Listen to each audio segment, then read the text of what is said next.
அஸ்ஸலாமு அலைக்கும் வணக்கம் ஐபோவான் அக்மல் ஃபலீம் யூடியூப் சேனலினூடாக இன்றைய நாளில் மிச்ச நாளைக்கு போகிற ஒரு செய்தி அறிக்கையை எடுத்துக்கொண்டு வந்திருக்கிறேன். அவசரமாக வீடியோக்குள்ளே போகலாம்.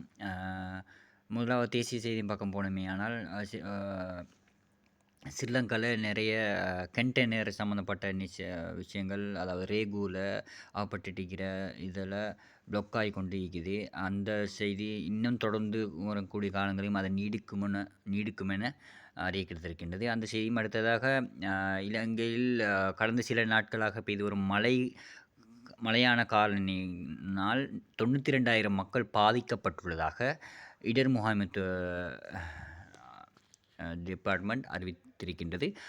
அந்த செய்தியும் அடுத்ததாக இன்று யோசித்த ராஜபக்ச அவர்கள் கைது செய்யப்பட்டிருக்கின்றார் சிஐடியினால்.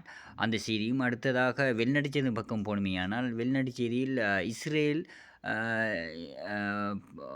4 யுவதிகளை இஸ்ரேலிய 4 இராணுவ யோதிகளை பிணை கைதிகளாக பிடித்து வைத்திருந்தனர் ஹமாஸ் இயக்கத்தினர். அவர்களை இன்று காலை தினம் விடுவித்துள்ளதாக அறிய கிடைத்திருக்கிறது. அந்த செய்தியும் அடுத்ததாக ட்ரம்ப் அவர்கள் தனது அரச நிர்வாகிகளுக்கு அறிவித்துள்ளார், கச்சா எண்ணெய் விலையை குறைக்கும்படி. அடுத்ததாக அந்த செய்தியோடு விளையாட்டுச் செய்தியின் பக்கம் போனோமேயானால்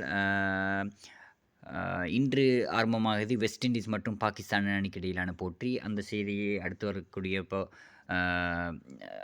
செய்தியில் நான் ஸ்கோர் தருகின்றேன். ஆகவே டென்னிஸ் பக்கம் போனோமேயானால் ஆஸ்திரேலிய ஓப்பன் போட்டியில் உலக சாம்பியனை வீழ்த்தி ஒரு புதிய வீராங்கனை வெற்றி பெற்றுள்ளார். அந்த செய்தியும் அடுத்ததாக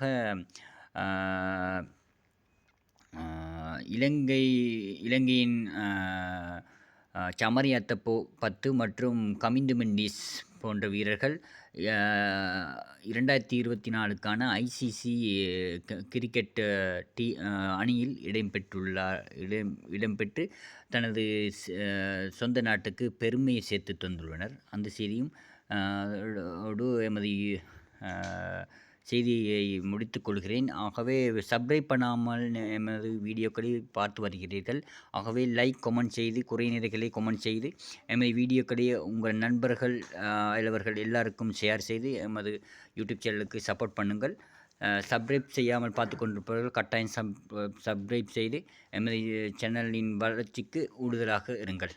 தேங்க்யூ வெரி மச். இது போன்ற வீடியோவை எதிர்வரும் காலங்களில் எதிர்பார்க்கலாம். நன்றி. See you. Bye.